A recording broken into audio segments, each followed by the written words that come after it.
আলহামদুলিল্লাহ, সমস্ত প্রশংসা আল্লাহ সুবহানাহু ওয়া তাআলার, যিনি আমাদেরকে সুস্থ রেখে আল্লাহর মহান হুকুম জুমার নামাজ আদায় করার উদ্দেশ্যে এই পৃথিবীর সর্বশ্রেষ্ঠ জায়গা মসজিদ এখানে আসার বসার সুযোগ করে দিয়েছেন। এজন্য আমরা শুকরিয়া আদায় করি আলহামদুলিল্লাহ।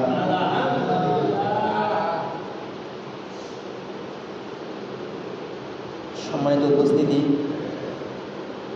আমরা সবাই জানি আল্লাহ সুবহানাহু ওয়া তাআলা আমাদেরকে সৃষ্টি করেছেন তার ইবাদত বন্দেগী করার জন্য। আমাদের কাজটা হচ্ছে আমরা প্রত্যেকটা পদক্ষেপে আমরা চিন্তা করব কোন কাজটা করলে কিভাবে আমি চললে আল্লাহ খুশি হয়।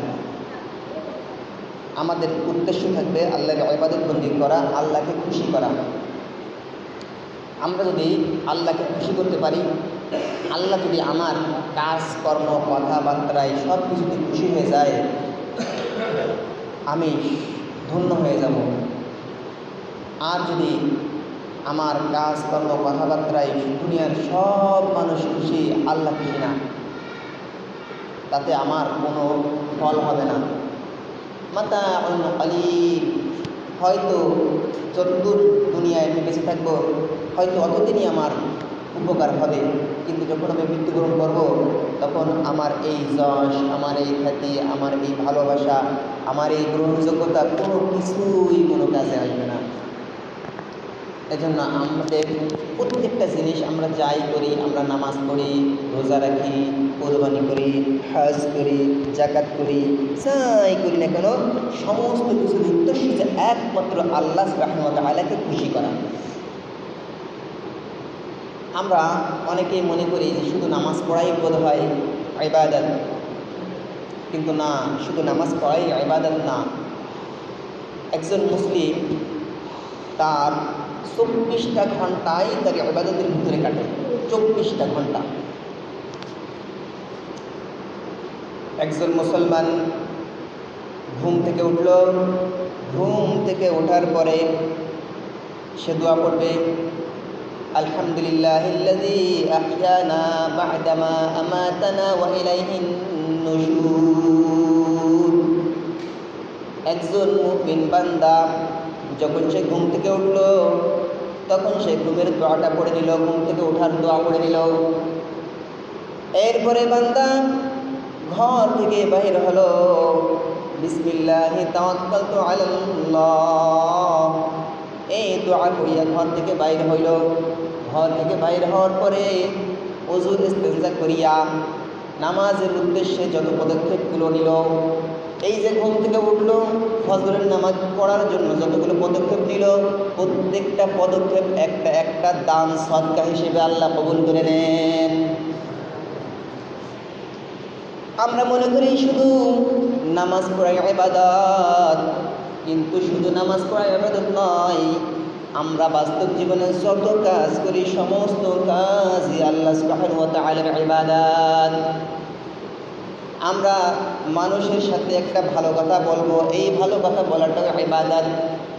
আমি মানুষের সাথে দেখা হলে হাসি মুখে কথা বলবো, তার সাথে হাসি মুখে কথা বলবো, সালাম দিব। এই সালাম দিয়া হাসি মুখে কথা বলা, মুসাফা করা, এই সমস্ত কিছুই আল্লাহ রাসূলের সুন্নাত, এই সব কিছুই আল্লাহ সুবহানাহু ওয়া তাআলার হুকুমের ভিতরে, এই সমস্ত কিছুই আমার জন্য ইবাদত।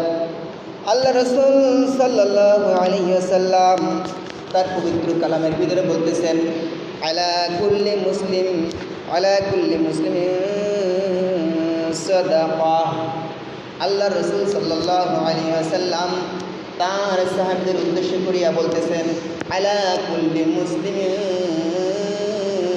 সাদাকা। প্রত্যেকটা মুসলিমের কর্তব্য সে যেন আল্লাহর রাস্তায় ব্যয় করে সাদাকা করে। এই কথা শোনার পরে সাহাবায়ে কেরাম আল্লাহ রাসূলকে বলল, ক্বালু ইয়া নবী আল্লাহ ফামান লাম ইয়াজিদ ক্বালা ইয়ালামু বিয়াদিহি ফায়ানফাউ নাফসাহু ওয়া তাসাদ্দাকা। আল্লাহ রাসূল বললেন, ও আমার উম্মতেরা, সমস্ত মুসলমানের উপরে, সমস্ত ইমানদার মুসলমানের উপরে সাদকা করা দায়িত্ব, কর্তব্য। আল্লাহ রসুলের সাহাবায়ে কেরাম আল্লাহ রসুলকে বললেন, ইয়া রাসূলুল্লাহ, যেসব মানুষের সদকা করার সামর্থ্য নাই, তার ধন দৌলত নাই, সে কি করবে? আল্লাহ রসুল সাল্লাল্লাহু আলাইহি ওয়াসাল্লাম বললেন, قال يعين ذا الحاجة الملهوفة قالوا فإن لم يجد قال فليعمل بالمعروف وليمسك عن الشر فإنها له صدقة। আল্লাহ রসুল বলেন, আমার প্রত্যেকটা উম্মতের দায়িত্ব হচ্ছে সে দান সাদকা করবে। সাহাবায়ে কেরাম বলেন, ইয়া রাসূলুল্লাহ, যার এই দান সদকা করার মতো কোনো অর্থ নাই, সে কি করবে? আল্লাহ রসুল সাল্লাল্লাহু আলাইহি ওয়াসাল্লাম সাহাবায়ে কেরামের উত্তরে বলতেছেন, যেই ব্যক্তির দান করার কোনো অর্থ নাই, সম্পদ নাই, সেই ব্যক্তি নিজে কাজ করবে, নিজের হাতে কাজ করবে, নিজের হাতে কাজ করিয়া অর্থ উপার্জন করবে, অর্থ উপার্জন করিয়া সেই অর্থ নিজের জন্য ব্যয় করবে, পরিবারের জন্য ব্যয় করবে, এটাই তার জন্য সদকা হিসেবে কবুল হয়ে যাবে।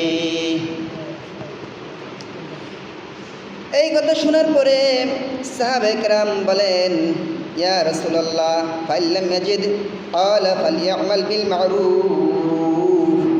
আল্লাহ রাসূলের এই কথা শোনার পরে সাহাবায়ে কেরাম বললেন, ইয়া রাসূলুল্লাহ, যেই ব্যক্তি দান করার সামর্থ্য নাই, এমনকি নিজে কাজ করবে, কাজ করে নিজের সংসার খরচ চালাবে, মানুষকে দান করবে, সেই ক্ষমতাটাও নাই, সে কিভাবে সাদকা করবে?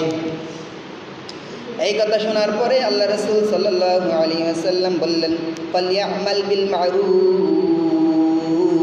সে মানুষকে সৎ কাজের উপদেশ দিবে, আদেশ করবে, তার এই সৎ কাজের আদেশ দেওয়া, উপদেশ দেওয়াই তার জন্য সদকা হিসেবে গ্রহণযোগ্য হয়ে যাবে।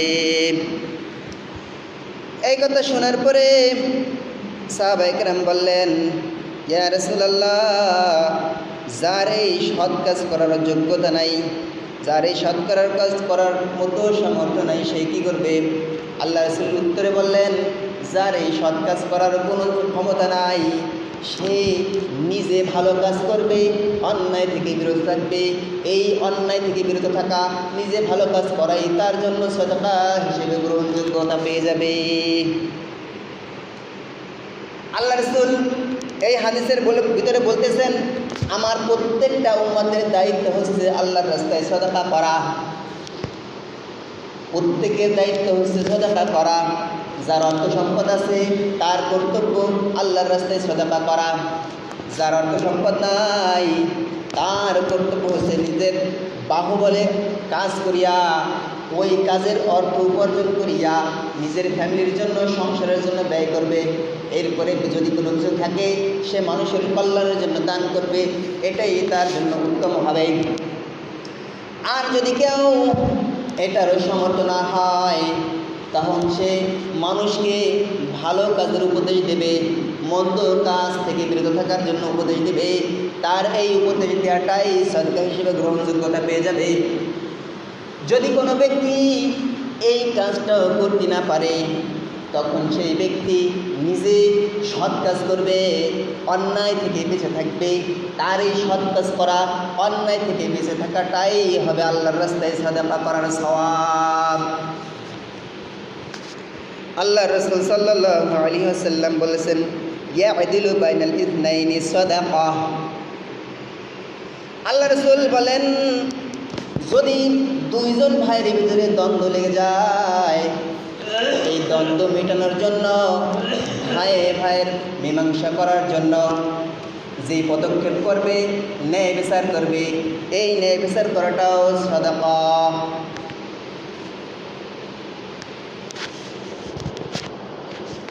আসসালামু আলাইকুম।